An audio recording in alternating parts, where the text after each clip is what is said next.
Assalamualaikum warahmatullahi wabarakatuh.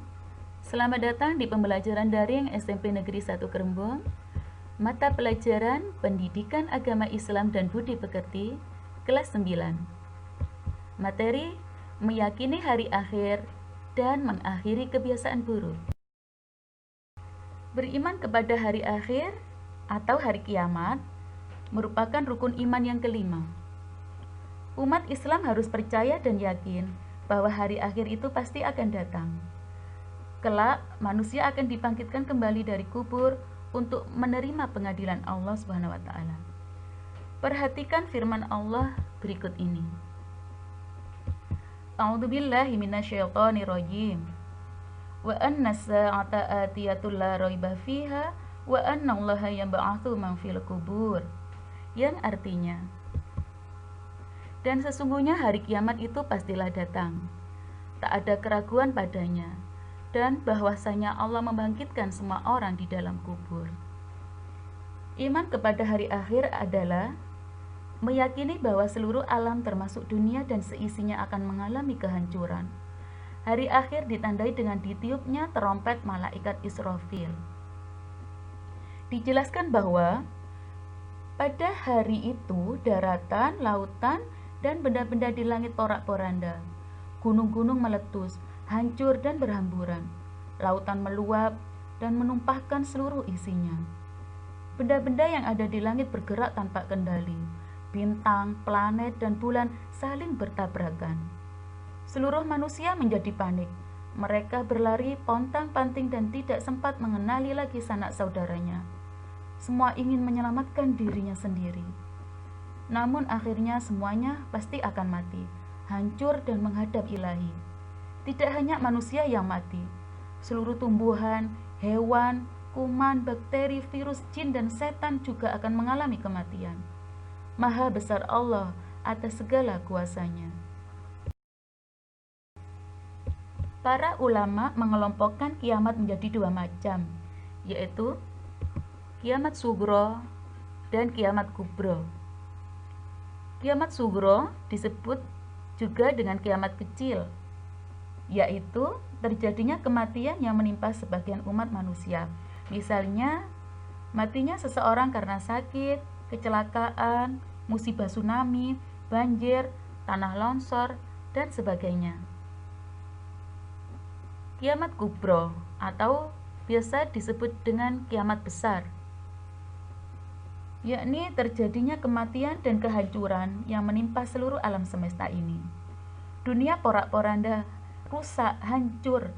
Kehidupan manusia akan berganti dengan alam yang baru, yakni alam akhirat.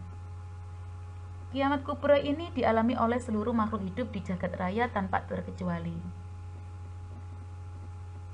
Kejadian ini terjadi secara menyeluruh sehingga dapat dibayangkan bahwa suasana saat itu sangat mencekam dan luar biasa dahsyatnya. Jika itu sudah dikehendaki Allah SWT Sang Pencipta, tidak ada yang bisa menghalangi kekuasaan dan kebesarannya. Kejadian mengenai hari kiamat digambarkan oleh Allah SWT begitu dahsyat. Sebagaimana tertuang dalam Quran Surat Al-Qari'ah ayat 4 dan 5 yang berbunyi, A'udzubillahi minasyaitonirrajim. Yauma yakunun nasu kal farashil mabthus, yang artinya pada hari itu manusia adalah seperti anak-anak yang bertebaran. Wa takunul jibalu kal ihnil manfush, dan gunung-gunung adalah seperti bulu yang dihambur-hamburkan.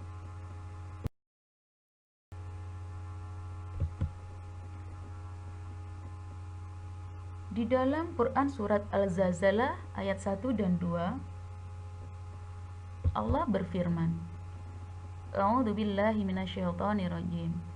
Idza zulzilatil ardu zilzalaha. Apabila bumi digoncangkan dengan goncangan yang begitu dahsyat. Wa akhrajatil ardu asqalaha. Dan bumi telah mengeluarkan beban-beban berat yang dikandungnya. Kiamat kubroh memang belum terjadi, sehingga tak seorang pun mengetahui peristiwa yang sebenarnya. Namun, Kita mengetahuinya dari firman Allah Subhanahu wa taala dan hadis Nabi Shallallahu alaihi wasallam. Adapun kejadian kiamat kubro digambarkan oleh Allah sebagai berikut. Gambaran kiamat kubro. Pertama yaitu malaikat Israfil meniup sangkakala untuk yang pertama kali. Semua makhluk Allah akan mati kecuali yang dikehendaki hidup oleh Allah Subhanahu wa taala. Sesuai dengan firman-Nya yang berbunyi, A'udzubillahi minasyaitonirrajim. Wa nufikha fis-suri fasa'iqa man fis samawati wa man fil ard illa masyaallah. Dan sangkakala pun ditiup, maka matilah semua makhluk yang di langit dan di bumi, kecuali mereka yang dikehendaki Allah Subhanahu wa taala. Gambaran kiamat kubro yang kedua, langit menjadi terpecah belah, matahari digulung, bintang-bintang berjatuhan, lautan meluap dan menjadi panas, gunung-gunung seperti bulu yang berhamburan, dan manusia seperti anai-anai berterbangan. Perhatikan firman Allah berikut ini. A'udzubillahi minasyaitonirrajim. As-sama'u munfatirum bih, kana wa'duhu maf'ula. Yang artinya, langit terbelah pada hari itu, janji Allah pasti terlaksana. Quran Surat Al-Muzammil ayat 18. Setelah peristiwa kiamat yang maha dahsyat itu, semua manusia akan mati dan mengalami proses kehidupan di alam akhirat.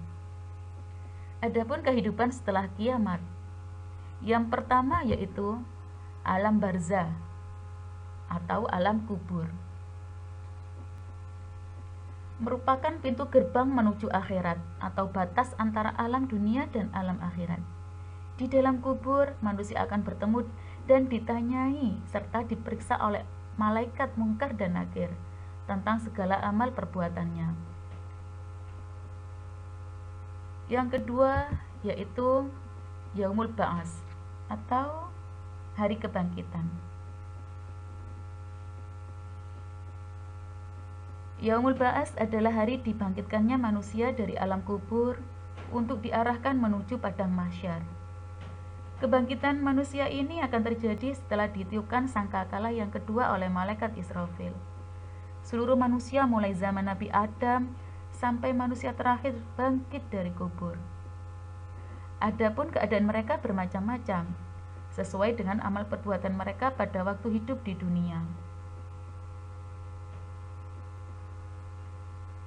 Yang ketiga, Yaumul Hasyr atau Mahsyar.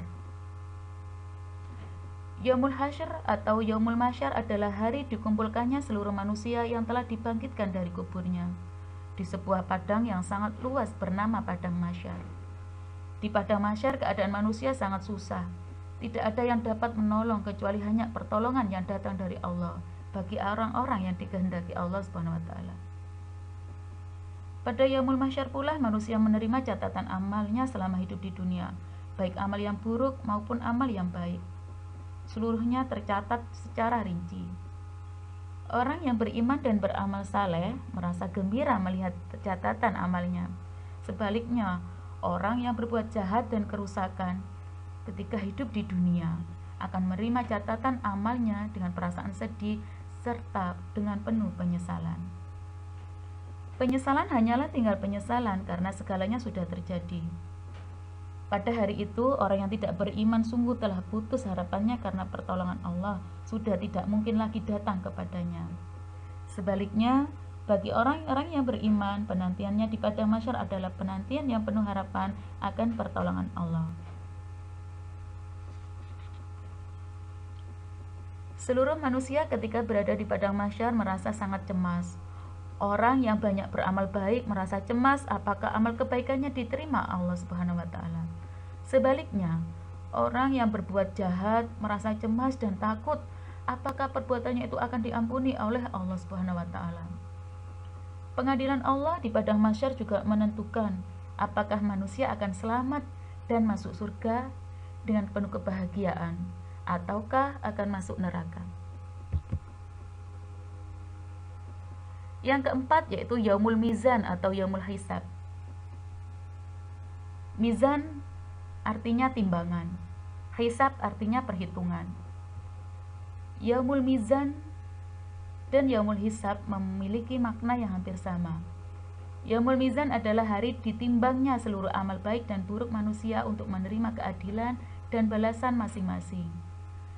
Yaumul mizan disebut juga yaumul hisab, yaitu hari diperhitungkannya seluruh amal perbuatan manusia, baik amal yang baik maupun amal yang buruk. Pada hari itu, manusia akan menerima balasannya masing-masing berdasarkan keadilan dari Allah.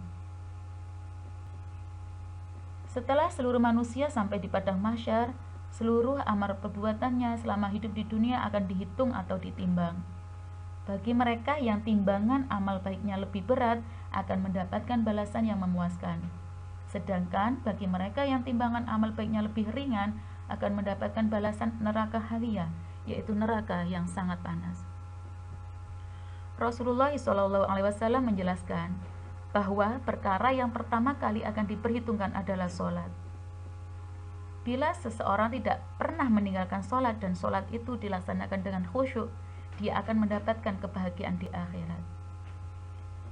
Berbahagialah orang-orang yang beriman dan beramal saleh. Mereka akan mendapatkan timbangan yang berat untuk amal salehnya. Dan mereka juga akan memperoleh kebahagiaan di akhirat. Yang kelima yaitu surga dan neraka. Seluruh perbuatan baik manusia telah diperhitungkan pada saat yaumul hisab.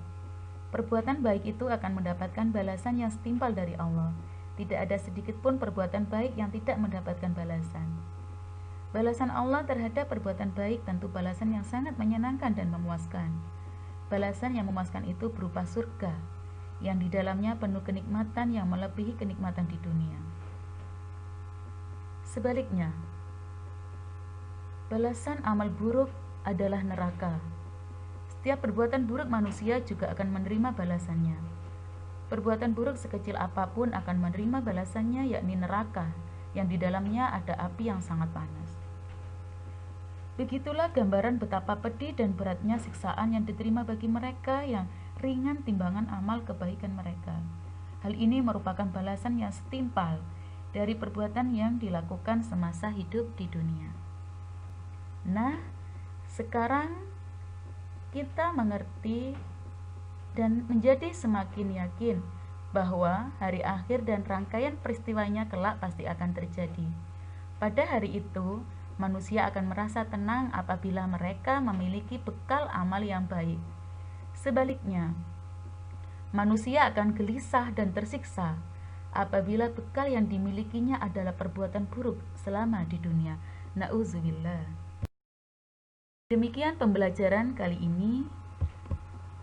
Semoga dapat bermanfaat untuk kita semua dan dapat meningkatkan keimanan dan ketakwaan kita kepada Allah Subhanahu wa taala. Amin.